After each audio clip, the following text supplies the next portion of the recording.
Right, hello, welcome, YouTube. Right, we're talking patchbays today. The mystery that is patchbays. I've struggled with patchbays for ages. For some reason, I just can't get my head around it.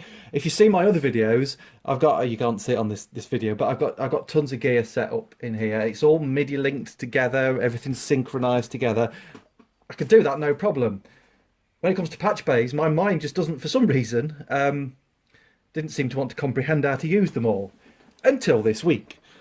So I had a comment on my last video on ModStep app from a guy, I can't remember, it's MTLM or something, his YouTube channel. I'll try and put a link to it in the description. And he was saying to me, Rezzonator, get a patch bay, they're awesome. I was like, nah, I don't know. And I thought, do I need one? I don't understand them. But I've got one. And I have to say, I now understand them, and it's pretty awesome. Because there was a major area where I was going wrong with it, and that was my inputs and outputs. So here is the patch bay. All right. So this has got 32 connections. We've got 16. Well, you got 16 pairs on the front, 16 pairs on the back. I've watched since about Wednesday when I first got this idea of getting a patch bay. I've watched loads of YouTube videos that are supposed to explain patch bay simply, and I still couldn't get my head around them. And then I realised I watched another one actually last night, which sort of answered all my questions. And it's actually dead easy. So I'm going to talk you through how I've got it set up, and then you can kind of consider whether you think you might want a patch bay or not. I'm using it mostly for kind of routing for these effects. So before the patch bay, I had all these basically sort of chained together. So input, I think I was taking the input. Actually, I think the distortion pedal here was just serving the MB33, but for these I've got a reverb, a chorus, and a delay.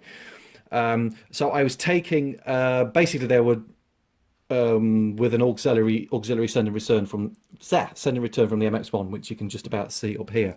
So I was taking the send from there, it was going in here, that was then out to in, out to in, out to in, and it was going back in to the MX1. Now that worked fine, that was great. And obviously I could turn the effects on and off depending on what I wanted. A bit limiting if I wanted, for example, the delay just like on the mini log and the reverb on the System 1, something like that. I obviously couldn't do that the way it was all chained together. I also found as well that if the way the MX1 works with the send and returns, you have to do the select button and then choose your auxiliary, and then the auxiliary button. Let me just try and angle this up just so I can show you, and I'll put it back down. Right, so to get your send and returns, say I want to send on here, you've got to press your select button, you then press your auxiliary, then you decide how much you want to send off here, and then you've got your return and your send volumes up here. Okay, so what I was finding with that was, I got good levels of send and return sorted, but if I then muted that track, for example, if I was muting the TB03, you were still getting in the background the affected signal coming back in. So to get rid of that, I had to either turn all the return volume down or go in, press select, press auxiliary, take that down to 0, which in a live scenario was not really working for me. So one way of getting around that is to use this patch base. That's the reason, kind of like the main way I'm using it at the moment. So I've just got these set up at the moment. I'm guessing this is going to develop over time, I think, as I do it. I need to buy some more cables as well, because I've run out of cables. But I finally made use of, I had about 10 patch cables about 20 years ago. I finally made use of my patch cables, so happy days. Right, so let's just talk about the patch bay. This is a very, very simple one. It cost me 30 quid. I got it 30 quid off eBay. Free delivery, came next day. Now, a lot of patch bays, if you pay a little bit more, there will be switches either on the front or the back or the top, where you can switch between normaled, half normaled, and some people call it not normaled, some people call it through. As far as I know with this one, you can't change it. I know on some of them you can take the front panel off, take the things out, flip them round, and it means it will be, you can switch it between the various settings. As far as I can tell, this one is just set on half normaled, okay, in my very limited knowledge of of patchbays. You do get this. That's basically the extent of the instructions you get with it, and it's got these diagrams as to how you can route stuff through, which kind of don't make a lot of sense to me, if I'm being honest. But anyway, right.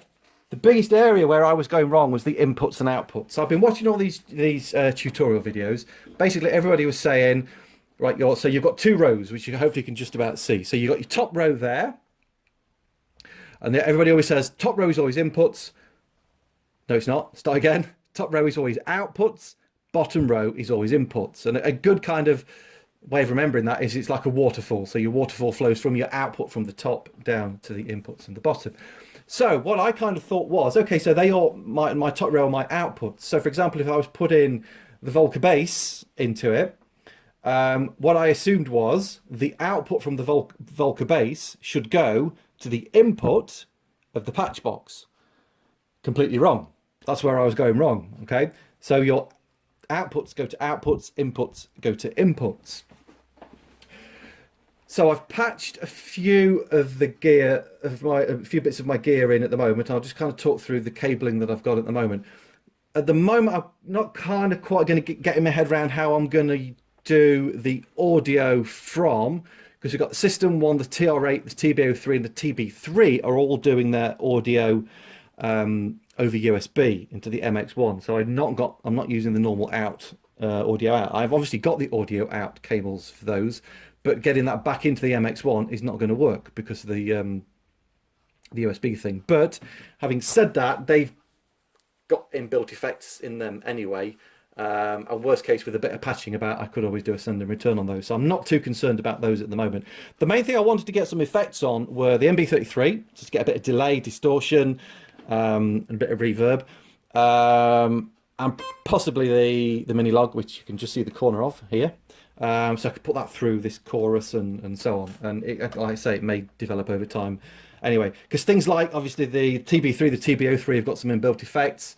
The System 1's got some inbuilt effects.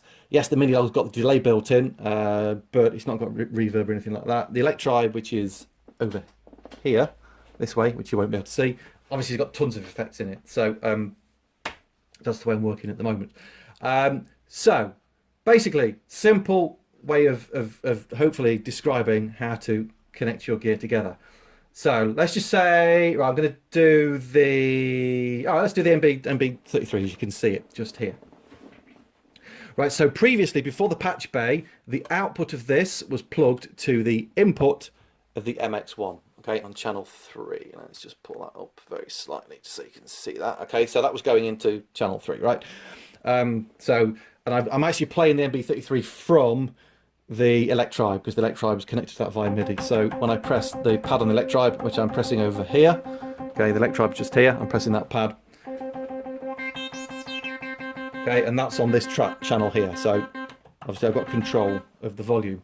So to put that through the patch bay, all I'm doing is I'm taking the output of the MB33, and what I've tried to do is on my patches here, I've tried to do them the same, or not tried to, I have, it's not difficult. I've done them the same as the MX1. So the output of the MB33 is going into the back of the patch bay, okay, into the output connection of patch number 3, which is this one here, but on the back. Okay, so just here, there is a cable, which is just a standard jack cable going from the MB33 to the output there. I've then got a cable from the input, okay, in the back, which is coming out and then going in to the MX1. So that gives me that like that. So the audio is just going to pass straight through, okay, because I've not patched anything on the front. So that's basically as it was before. The only difference is the patch bay has now sort of come in the signal path of the MB33, because what happened before was the MB33 went straight into here. Now it's going into the top row of the patch bay and then out of the bottom row into there. So hope you're following me so far and that makes sense. So I've now got the possibility to send that signal to any of these effects pedals using some little patch cables. So if I want to, let's just keep it simple to start off with. So let's say I want to send the MB33 to this delay pedal here. Okay, so here is my third channel. Okay, so that's where the MB33 is going through. So this is my output, right? So if I plug this into here, okay, I've now got, coming out the end of this cable here, the sound of the MB33.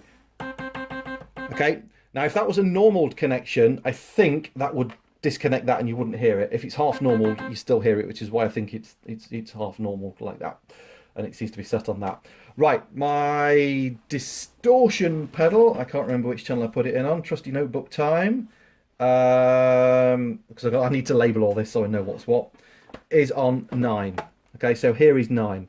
So what I'm going to do is I'm going to take the output of the MB33 and I'm going to put it into the input, remember, which is the bottom row of number 9. Turn the pedal on.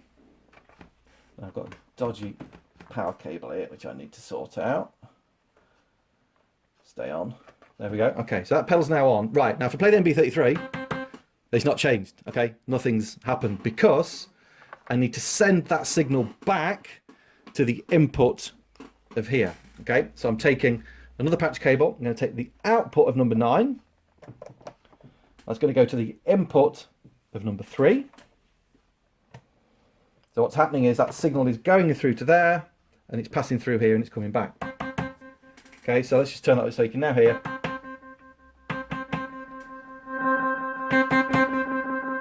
Okay, turn the pedal off. Nothing. Turn the pedal on. We've got it. Okay, so that sent it to that delay pedal. So the delay pedals are connected up exactly the same as the MB33, right? So the output from this pedal is going into the top row of the back of number 9, and then the input is going from the bottom row to the input of the pedal. Okay, so it's just basically it's just trying to follow that signal through, remembering outputs go to outputs, inputs go to inputs. Right, now let's just take these out. I want to send the MB33 to, let's say, all the 3 of these pedals. I've not got the chorus set up at the moment. So we're going to have some reverb, we're going to have some distortion, and we're going to have some delay. All you got to do is basically chain them all together. So that's 9, let's say that 7 is there. So if I remember rightly, this is on 7. Okay, so all I would do is I'm going to take the output of the MB33 to the input of number 7, which is the bottom row. I'm going to take the output of the reverb. It's going to go to the input of the distortion, which is the next one along on number 7, which is there. I'm going to take the output of the distortion, which is there. This is where it gets a little bit fiddly, to the input of the delay. And then I'm going to take the output of the delay and send it back to the input of the MB33. And my power's gone off again. Let me just sort that. I really do need to sort that because that's not very reliable. Right, so hopefully you can hear there we've got reverb because I've only got the reverb pedal on. Okay, so that's just the wet signal, that's the dry signal. So if we do a mixture of the two.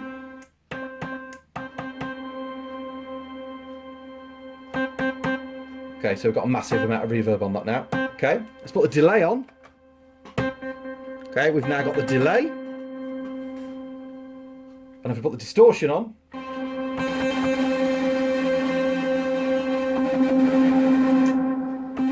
okay, so turn the reverb down a little bit too much reverb.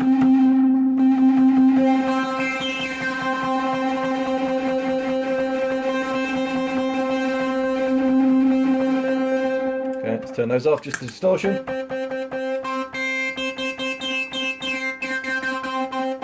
Okay, distortion and delay.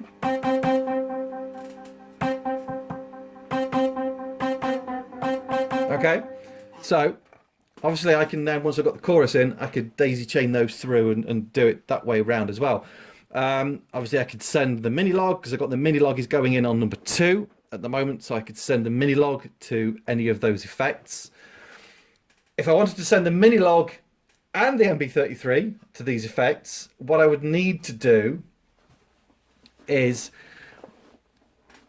you wouldn't be able to have it on separate channels on the MX1. So what I would need to do is I would take the output of the mini log, I'd go to the input of the MB33. I'd then do that routing the same as I did before the on this for the effects, and then the output would go back to the mini log input to sort of complete the chain. What would happen is then because I got my mini log on channel 2 here, so the MB33 would then be routed to that channel rather than that channel. Okay, so you can route them to different channels as well. If I just show you that, let's just get rid of all these effects, which is great if you've not got enough inputs as well on your mixer. So if I want to add another bit of hardware and run it through the same channel as, say, the mini log, obviously I could control the volume from the unit itself. We could do that. So all we'd do is we'd take so there's your mini log, take the output of the mini log, which is on 2, which is that one. Hold on, which way around am I doing it? I'll do it that way. So it's going to go, yeah. I'll take the output of the mini log, is going to go to the input of the MB33. Okay, so that's actually now going through channel 2 and channel 3. Okay, if I turn channel 3 down, that's the original signal. Turn that down, it's gone completely. I'm just playing the mini log. If I play it up here, you can see me.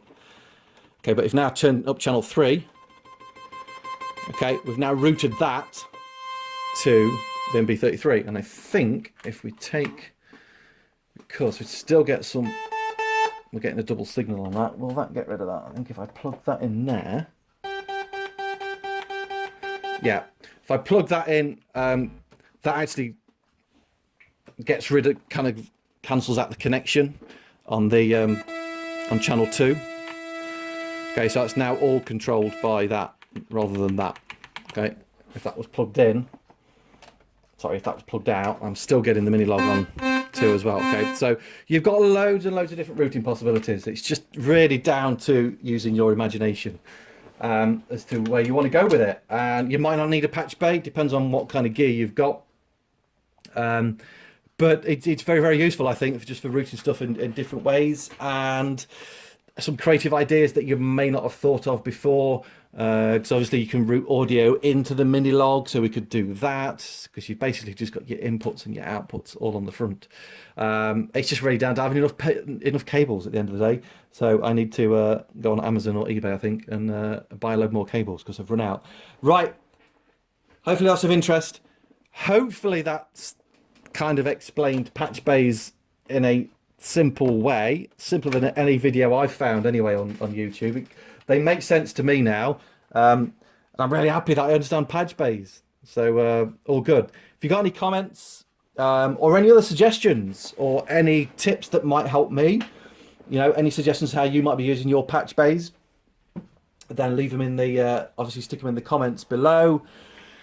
Please share it around. Please like it, subscribe to my channel if you're not already subscribed. Usual begging for things. Go and buy some of my music to keep me going.